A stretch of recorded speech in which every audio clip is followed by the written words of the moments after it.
Lecture du livre de la Genèse. En ces jours-là, Melchisédek, roi de Salem, fit apporter du pain et du vin. Il était prêtre du Dieu Très-Haut. Il bénit Abraham en disant « Béni soit Abraham par le Dieu Très-Haut, qui a fait le ciel et la terre. Et béni soit le Dieu Très-Haut, qui a livré tes ennemis entre tes mains. » Et Abraham lui donna le 10e de tout ce qu'il avait pris. Melchisédek est nommé 2 fois seulement dans l'Ancien Testament, ici dans le livre de la Genèse et dans le psaume 109 que nous lisons également ce dimanche. 2 fois c'est peu, mais curieusement ce personnage devait jouer plus tard un grand rôle dans l'esprit de ceux qui attendaient le Messie, et un rôle bien plus grand encore chez les chrétiens. La preuve, il est même cité dans la première prière eucharistique.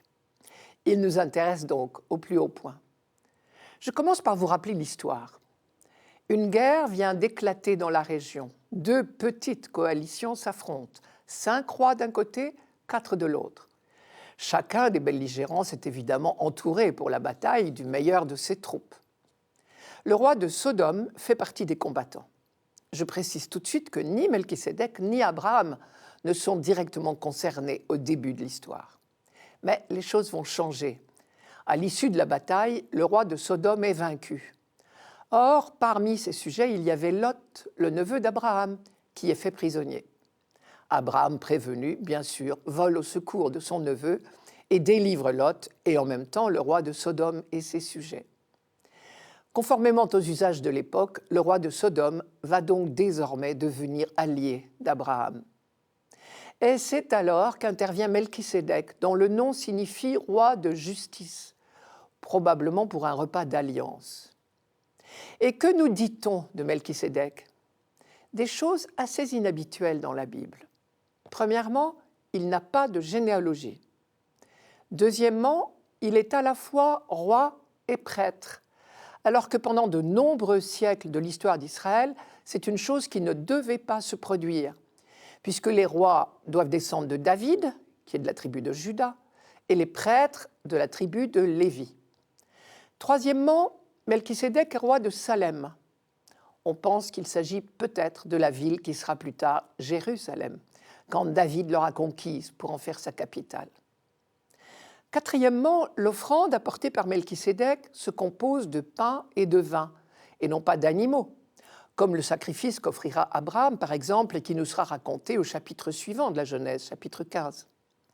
Cinquièmement, Melchisédek bénit le Dieu Très-Haut et bénit Abraham en son nom. Et enfin, sixièmement, Abraham verse la dîme, c'est-à-dire le 10e de son butin de guerre, à Melchisédek, ce qui signifie qu'il reconnaît le sacerdoce de Melchisédek.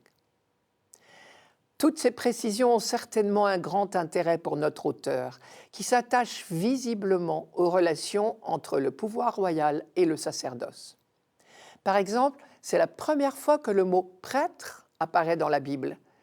Et clairement, Melchisédek a toutes les caractéristiques des prêtres, puisqu'il offre un sacrifice, qu'il prononce une bénédiction de la part du Dieu Très-Haut qui crée ciel et terre, et qu'Abraham lui offre la dîme, le 10e de ses biens. Et ce prêtre est également roi. En plus de ça, on notera le silence absolu du texte sur les origines de Melchisédek, alors que généralement, la Bible attache une très grande importance à la généalogie, surtout celle des prêtres. Ce prêtre-là, Melchisédek, le premier de la liste, nous ne savons rien de lui, comme s'il était hors du temps. Voici donc un prêtre reconnu comme tel. L'auteur veut certainement nous délivrer un message bien précis, à savoir, je suppose, qu'il existait déjà un sacerdoce légitime bien avant le sacerdoce qu'on connaissait. Car la loi sur le sacerdoce est très postérieure à Melchisédek. Elle précisait que tous les prêtres devaient être pris dans la tribu de Lévi, c'est vrai, mais l'auteur nous rappelle que Lévi est le fils de Jacob, et donc l'arrière-petit-fils d'Abraham, et donc pas du tout contemporain de Melchisédek. L'auteur du texte sur Melchisédek est apparemment désireux d'insister sur le fait qu'il peut y avoir des prêtres qui ne descendent pas de Lévi, et c'est ce qu'on appelait être prêtre selon l'ordre de Melchisédek, c'est-à-dire à la manière de Melchisédek.